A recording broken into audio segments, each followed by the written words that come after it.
Otep à tous, bien-aimés frères et sœurs. Revenons aux nouvelles du jour en RDC. Je vous ai déjà dit que la ville ou le territoire d'Ali Bongo est sous contrôle. Même s'il y a encore quelques petites poussières à se débarrasser, mais en tout cas, les Wazalendo et l'armée congolaise sont déjà occupent une bonne partie du territoire de Ali Bongo. Et ce matin, les Sukhoi sont remontés pour faire encore le nettoyage dans cette zone. Et là, nous sommes dans Lubero. Dans le Rutshuru, aujourd'hui, un grand chef terroriste, Bertrand Bisimwa, a échappé belle. Ah oui, il a échappé belle. Il y avait 3 jeeps. Sa jeep à lui a pu passer, mais les 3 autres là ont été complètement arrêtés, stoppés net. Et les passagers, leur voyage s'est arrêté immédiatement aujourd'hui. Donc le gars, il est en fuite. Et je suis sûr qu'il est parti avec un très bon souvenir qui va tout le temps lui rappeler que il risque de rejoindre l'enfer très tôt s'il continue à se jouer à ce jeu-là qui consiste à massacrer les Congolais. Il n'y a pas que ça. Les territoires de Kibumba, de Matembe, là nous sommes encore dans Lubero, ils sont quasiment libérés aujourd'hui.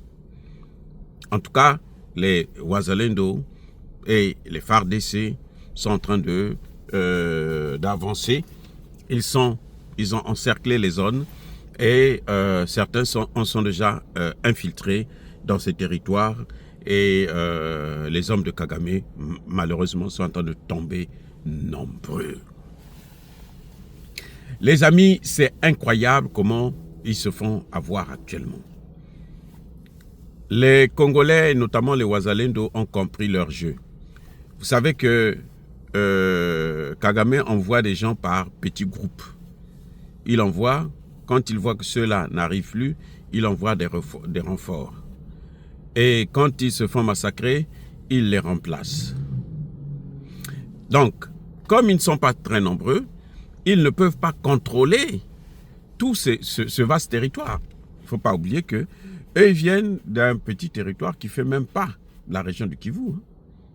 Même pas. C'est peut-être la ville de Goma, le Rwanda tout entier. C'est à peine 26 000 km². Donc, c'est rien du tout. Alors, là, ils sont dans des vastes territoires où un seul territoire peut faire comme si c'était tout leur pays. Et si vous envoyez 100, 200 personnes, ils ne peuvent pas contrôler. Donc, eux, ils viennent, quand on les laisse passer là, ils s'en vont, ils occupent un village et ils continuent à avancer et dire qu'ils ont occupé tel village, tel autre village. Mais en fait, ils ne restent pas là dans le village.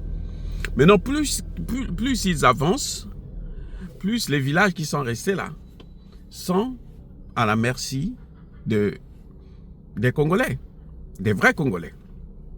Donc les Wazalendo qui sont très nombreux maintenant, parce que plus la situation est en train de durer, maintenant là, les Wazalendo n'ont même pas besoin de recrutement. Ils sont nombreux, pratiquement tous les Congolais de la zone sont devenus des Wazalendo. Donc les Wazalendo viennent, ils occupent le terrain. Quand ils prennent le terrain, ils ne restent pas là à contrôler la ville, non. Ils se cachent, ils les laissent, ils attendent. Maintenant, le jour que eux, ça va leur prendre pour venir se balader, comme aujourd'hui, Bertrand Bisimwa qui a échappé belle, il venait pour se balader. Il venait pour se balader dans, comment on appelle cette ville-là? C'est Kiwanja. Voilà, Kiwanja. Il venait pour se balader dans Kiwanja. Parce qu'ils avaient occupé déjà la zone. Mais ils ne savaient pas que les Wazalendo étaient venus, les avaient remplacés. Donc lui vient en faisant la petite balade de santé, eh ben, il est tombé dans l'embuscade et il a échappé belle. Peut-être même qu'il a été blessé, on ne sait pas. Donc, vous voyez, c'est une situation, en tout cas, malheureusement, Kagame est en train de causer des deuils dans son propre pays. Parce qu'il y a trop de gens qui sont envoyés au repos éternel. Les gens de Kagame là. La plupart de ceux qui viennent au Congo ne repartent plus jamais. Ça, c'est l'information qu'il faut retenir. Qu'on le veuille ou non, en tout cas, c'est ce que dit, d'ailleurs il a répété, il ne va pas négocier avec le M23. Voilà, la situation est là, elle est bloquée et maintenant on attend. Entre-temps, en tout cas, les changements, les modifications dans l'armée s'avèrent un peu payantes et donc les Congolais sont en train de reprendre confiance et reprendre petit à petit les territoires qui avaient été occupés par les troupes rwandaises. Dire cela, c'est inciter à la haine ou à la violence? Non. Il y a colère V, il y a malin V. Encore une fois de plus, bien-aimés frères et sœurs, soyez bénis, abondamment bénis par le Dieu de Kémite et par nos ancêtres angélisés. Mais que tous ceux qui persécutent le continent africain, le pillent et le déstabilisent, qu'ils soient noirs, blancs, chinois, arabes, juifs, indiens ou qui qu'ils soient punis, maudits, foudroyés, neutralisés, écrasés, effacés par le Dieu de Kémite et par nos ancêtres angélisés. Vive l'Afrique éternelle, j'ai dit et j'assume.